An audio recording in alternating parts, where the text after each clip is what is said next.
바울은 디모데에게 교회 안의 여자 성도에 대하여 권면을 하고 이어서 직분을 얻으려는 사람들에게 권면을 합니다.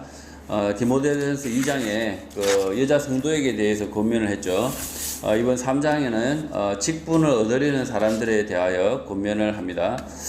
1절 믿을 만한 말, 반드시 그렇게 되는 말이 있는데 그것은 사람이 감독의 직분을 얻으려 하는 것은 선한 일을 사모하는 것이다 라고 말합니다. 감독의 직분을 얻으려면 당연히 교회 안에서 선한 일을 사모해야 한다는 것입니다. 선한 일을 하지 않고 엉뚱한 일을 하거나 행패를 부리는 자에게 직분을 주지 말라는 것입니다. 여기서 감독하면 감독은 뭐냐면 그냥 감독 말 그대로 지켜본다. 오버시 이렇게 축구 보면 지켜보는 사람 있잖아요. 감독. 그게 감독이죠. 지켜보면서 뭘 합니까 감독이? 그렇게 차지 마. 이렇게 해. 이렇게. 그러니까 자신은 일을 하지 않으면서 이렇게 객관적으로 지켜보면서 주의하라. 이렇게 하라. 이렇게 할 수 있는 게 감독이죠. 그죠? 그러니까 감독은 나이가 많아서 직접 일을 할 수 없지만 그러나 그 일을 잘못되지 않도록 이렇게 코치해 줄 수 있는 사람. 이걸 감독이라고 합니다. 2절 그래서 감독은 책망할 것이 없고 한 아내의 남편이 되고 절제하며 신중하며 단정하며 나그네를 대접하며 가르치기를 잘 해야 한다고 합니다. 교회의 감독이라는 자가 비난을 받거나 여러 아내를 두고 있거나 온순하지 않고 자기 통제가 안 되고 존경을 받지 못하고 손님을 대접할 줄 모르고 가르칠 줄 모르면 시키지 말라는 것입니다. 3절 감독은 술을 즐기지 않고 폭력적이지 않고 점잖아야 하고 싸움꾼이 되면 안 되고 돈을 사랑하지 않아야 한다고 말합니다. 술 먹고 고주망태가 되고 때리고 걸핏하면 사람들과 싸우고 돈독이 올라 있으면 안 된다는 것입니다. 4절 자기 집을 잘 다스려 자녀들로 모든 공손함으로 복종하게 하는 자라야 한다고 말합니다. 그런데 그렇지 못한 감독, 교회 목사, 장로들이 있습니다. 자격 미달인데 이런 분은 스스로 교회 안에서 직분을 내려놓아야 합니다. 그러니까 본인 아니면 교회가 안 돌아가. 천만에요. 본인 때문에 교회가 안 돌아가는 겁니다. 본인 때문에 복음이 안 전해지는 거예요. 그러니까 그런 분은 얼른 목사와 장로의 직분을 내려놓아라. 그것이 맞다는 거죠. 5절 사람이 자기 집도 다스리지 못하면 하나님의 교회도 돌보지 못한다. 그러니 자격 미달들은 직분을 가지지도 말고 직분을 가졌으면 내려놓으라는 것입니다. 그 사람의 됨됨이는 그 집의 부인과 자녀를 보면 알 수가 있다는 것입니다. 이 부인과 자녀도 마찬가지 이 본인에게 하나님께서 명령하고 계시는 거죠. 그 감독에게. 왜냐하면 말씀을 통해서 잘 가르칠 수 있는 사람, 자기의 집사람과 그 자녀들과 함께 말씀을 같이 나눌 수 있는 사람, 그 사람이 감독이어야 된다는 거죠. 자기 집에서부터 말씀을 같이 함께 두고 나누지도 못하고 가르치지도 못하는 사람이 교회의 감독이 되면 개판이 된다는 거죠. 자, 6절 감독은 당연히 새로 입교한 자도 안 된다고 말합니다. 교만하여져서 마귀를 정죄하는 그 정죄에 빠진다고 말합니다. 살인마 유영철이가 받는 그 심판을 받을 수가 있다고 말합니다. 뭐냐면 교회 직분 하나 장로 감독의 직분 잘못했다가는 그 유영철이처럼 사형 심판 받는다. 이것을 지금 말하고 있는 거예요. 굉장히 심각하게 이야기하고 있는데도 불구하고 여전히 자격 미달인 사람들이 자신이 형편없는 사람들이 그걸 하고 있죠. 그래서 그렇게 하면 안 된다는 거죠. 오히려 마귀의 시험에 심판에 같은 유영철이가 받을 그 사형의 심판을 교회에서 장로 감독했다고 직분을 가졌다고 해서 오히려 그 시험에 빠질 수 있다. 그 심판을 받을 수 있다. 무서운 경고의 말입니다.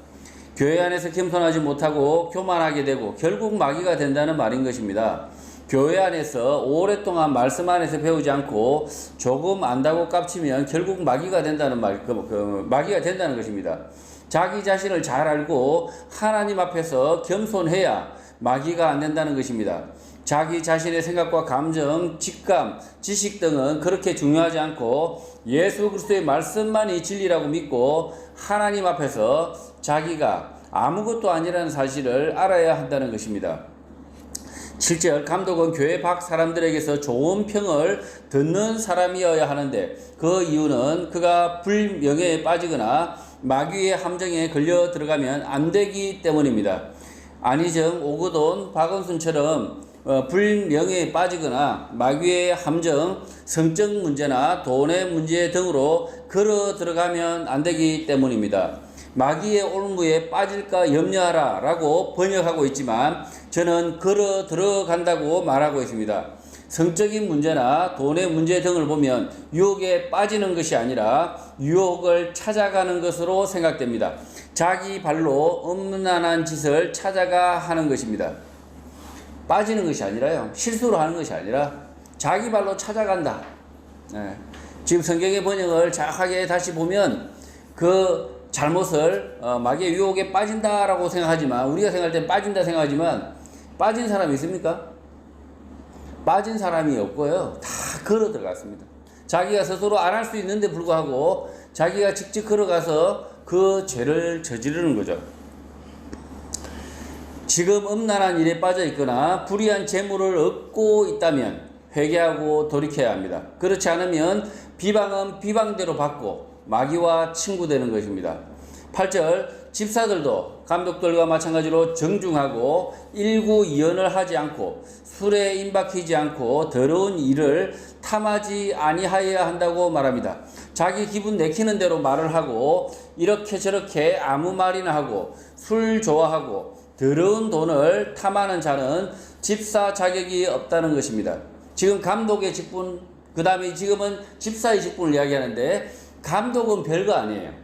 감독은 아까 말씀드렸듯이 그냥 지켜보는 사람이고 집사는 직접 교회 안에서 구제도 하고 말씀도 가르치고 하는 아주 소중한 직분이 집사입니다. 그러니까 장로, 지금의 감독을 장로라고 생각하는데 장로가 왜 장로겠어요? 힘이 없으니까. 늙어서 힘이 없고 직접 일을 할 수 없으니까 그러니까 그냥 말로 때우는 거잖아요. 장로, 그러니까 감독은 그냥 말로 때우는 거잖아요. 그래서 이 감독보다 더 소중한 직분이 뭐냐면 집사라는 거예요. 직접 자기가 그 일을 교회 안에서 일을 한다는 거죠. 그래서 이 집사의 직분이 더 소중하다. 초대교회 보면 장로 이야기는 없어요. 어디 감독이 뭐 이렇게 기록이 없어요. 순교한 기록도 별로 없어요. 그런데 집사 빌립과 집사 스테반의 기록은 아주 생생하게 남아 있습니다. 그래서 실제로 교회의 직분에서 제일 중요한 게 뭐냐면 사도와 집사였던 거죠. 물론 여자 성도들도 있어요. 여자 성도들도 있고 하긴 한데 교회의 직분 가운데서 가장 소중한 사람들이 사실은 집사였다. 집사들이 사실 설교도 하고 실제로 구제도 하고 전도도 하고 모든 일을 다 했다. 교회 안에서. 그러나 감독은 또 뭐냐? 이 집사들에게 조언을 해주는 역할들, 이 교회 안에서 조언을 하는 그런 역할을 했다는 거죠. 9절 집사는 깨끗한 양심에 믿음의 비밀을 가진 자라야 한다라고 말합니다. 깨끗한 양심을 가지고 깊은 믿음을 철저히 붙드는 사람이어야 한다는 것입니다. 집사는 부정직하면 탈락이고 예수 그리스도의 약속을 철저하게 전적으로 굳게 믿지 못하면 탈락인 것입니다. 10절 그러나 이런 사람이라도 먼저 시험을 하여 보고 책망할 것이 없으면 집사의 직분을 맡겨야 한다라고 말합니다. 자, 시험의 방법을 고안을 해야겠죠. 집사 시험 1과제 제가 그래서 대충 고안했습니다. 집사 시험 방법은 돈 100만 원을 맡겨서 어떤 성도를 아무도 모르게 도우라고 해보면 안다는 것입니다. 아무도 모르게 어떤 성도를 도와주세요 라고 했을 때 도움을 받을 성도가 모르면 50점, 일단 50점 따는 거고요. 적절한 도움을 받고 있으면 50점, 이렇게 합해서 100점 만점에 60점 미만은 탈락, 문제를 일으키면 탈락하면 되는 것입니다. 그러니까 모르게 도우라 했을 때 모르게 도울 줄 모르면 안 된다는 거죠. 온 동네방네 자기가 돕는 걸 다 소문내고 이러면 집사의 자격이 없다는 거죠. 조용히 모르게 오른손이 하는 것을 왼손이 모르게 도울 수 있는 지혜가 있어야 된다는 거죠. 그리고 또 실제로 조용히 타인을 위해서 일할 수 있는 그것이 집사라는 거죠. 11절 같은 방식으로 그 집사의 아내도 존경받을 만한 사람이어야 하고 악한 말을 하고 다니지 않아야 하고 모든 일에 절제하고 충직한 사람이어야 한다고 말합니다. 집사의 조건은 심지어 아내도 연자제죠. 아내도 연자제입니다. 연자제. 아내가 어디 가서 자꾸 남 뒷담하고 막 씻고 이러면 집사의 자격이 없다는 거죠. 그 사람도 마찬가지예요. 그래서 감독은 아내의 문제에 대해서 이야기하잖아요. 근데 집사는 얼마나 그 교회 안에서 직분이 소중하냐면 이 아내조차도 존경받을 만한 사람이어야 하고 악한 말을 하고 다니지 않아야 하고 모든 일에 절제하고 충직한 사람이어야 한다라고 하고 있습니다. 감독보다 집사 조건이 더 많습니다. 당시 감독보다 집사의 역할이 교회 안에서 중요했을 수 있습니다. 12절 집사들은 한 아내의 남편이 되어 자녀와 자기 집을 잘 다스리는 자라고 말합니다. 이렇게 말하는 이유는 여러 아내를 두는 사람이 있었기 때문이고 자기 집안에서 제대로 말씀대로 가르치지 못하는 사람이 있어 탈락이라는 것입니다. 그러니까 아내가 둘이 있거나 셋이 있으면 탈락. 그리고 자기 집 안에서 말씀을 잘 가르치지 못하면 그도 탈락. 이런 집사는 탈락인 거죠. 오히려 장로들보다 훨씬 기준이 높습니다. 13절 집사의 직분을 잘 수행한 사람은 교회 안에서 이미 아름다운 지위, 명성을 얻었고 그리스도 예수 안에 있는 믿음을 쫓아서 분명한 확신을 가진다라고 말합니다. 이미 집사의 직분을 잘 수행하는 사람은 교회 안에서 이미 아름다운 지위를 가졌다, 명성을 얻었다, 그리스도 예수 안에서 믿음을 쫓아서 분명한 확신을 가졌다라고 이야기하고 있다는 거죠. 14절 바울은 속히 디모데에게 가고자 했으나 가지 못하고 먼저 편지를 쓰게 됩니다. 15절 편지를 하는 이유는 바울이 지체하여 디모데에게 가지 못할 때 디모데가 하나님의 집에서 교회 안에서 어떻게 해야 할지를 알려주기 위함이라고 합니다. 이 집 건물이 아니고 사람이 살고 있는 가정은 살아계시는 하나님이 머물고 있는 교회이고 진리의 기둥과 터가 된다고 가르칩니다. 바울은 하나님의 집이라고 말하면서 이 집이 건물이 아니라 교회, 사람들임을 분명히 하고 있습니다. 자, 하나님의 집은 여러분의 가정이라는 거죠. 이 바울이 이야기하고자 하는 것은 이 살아있는 하나님이 머물고 있는 집은 어디냐? 여러분의 가정이라는 거죠. 두세 사람 모여있는 그 가정. 그 가정이 하나님의 집이고, 그리고 그 두세 사람의 가정이 함께 모여서 있는 이 교회가 하나님의 집이라고 이야기하는 거죠. 자, 착각하면 안 됩니다. 여러분이 살아계신 하나님의 성전, 하나님의 성전은 어디냐? 여러분의 가정이라는 겁니다. 여러분의 가정이라고 바울은 분명하게 가르치고 있는데도 불구하고 마치 교회가 저 건물에 있는 양 생각하고 있습니다. 그건 아주 잘못된 생각입니다. 16절 의심할 바 없이 경건, 믿음의 비밀은 크다라고 말합니다. 여기서 경건이라고 번역하고 있는 단어는 가니니스, 신앙심, 믿음으로 번역하는 것이 적당합니다. 경건이라고 하니 뭔가 조용한 사찰, 엄숙함을 생각하는데 그런 뜻이 아니고 믿음, 신앙심이라고 보면 됩니다. 제가 이렇게 말씀을 나지막하게 하고 조금 상스러운 소리 안 하고 이러면 경건하다고 생각하죠. 전혀 경건 안 합니다. 그러니까 오히려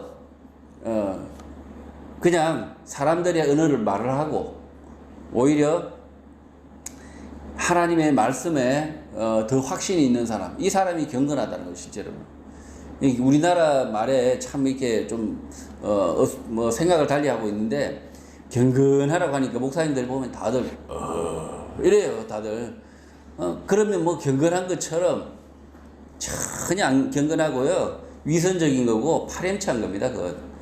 그렇게 하는 것은 경건이 아니라 오히려 하나님의 말씀을 왜곡하는 위선자들이란 거죠. 그 믿음의 비밀은 이렇습니다. 하나님의 아들 예수가 육신으로 오셨고 성령으로 의롭다. 하나님의 아들이다. 정명을 받으셨고 죽으시고 3일 만에 부활하셔서 천사들에게 보이시고 만국에 전파되어 온 세상 사람들이 믿음 바 되었고 영광 가운데 올려지셨다라고 말합니다. 바울은 이렇게 예수님의 탄생과 성령의 증거, 십자가 죽음, 부활과 성천을 믿음의 비밀이라고 말하고 있는 것입니다. 이렇게 경건하게 이거 아니라는 거죠. 이게 아니고 뭐냐고요? 예수 그리스도의 오심과 예수 그리스도의 말씀하심과 예수 그리스도께서 성령으로 하나님의 아들로 인정받으시는 것과 십자가의 죽으심과 부활 성천하심을 잘 아는 것, 이게 경건이라고 이야기하고 있는 거예요. 이게 경건이고 이게 믿음이고 이게 신앙심이라고 이야기하는 거예요. 그런데 이렇게 하는 외양을 가지는 이것이 경건이라고 생각하면 착각이라는 거죠. 그것은 미선이고요, 지독한 배신이라는 거죠. 믿음이 아니라는 거죠. 그건 오히려 우리가 믿음을 가졌다라고 했을 때 오히려 예수 그리스도의 말씀을 깊이 우리가 아로새기고 있다. 이게 진짜 경건이라는 거죠. 성도 여러분, 여러분은 믿음의 비밀을 가지고 있습니까? 여러분의 가슴 속에 예수 그리스도의 오심과 이 땅에서 하신 말씀, 성령의 증거하심, 십자가의 죽으심과 부활하심, 성천하심을 자기 이야기로 간직하고 계십니까? 이 비밀을 간직하신 여러분은 위대한 삶을 사는 것입니다. 보잘것없어 보여도 여러분은 위대한 삶을 살고 있다 라고 바울이 확신에 차 편지를 하고 있는 것입니다. 바울이 이 확신처럼 예수 그리스도의 오심, 성령으로 증거되심, 말씀하심, 십자가 죽음, 부활과 성천하심의 비밀을 간직하여 위대한 삶을 사시길 주님의 이름으로 축복합니다. 아멘.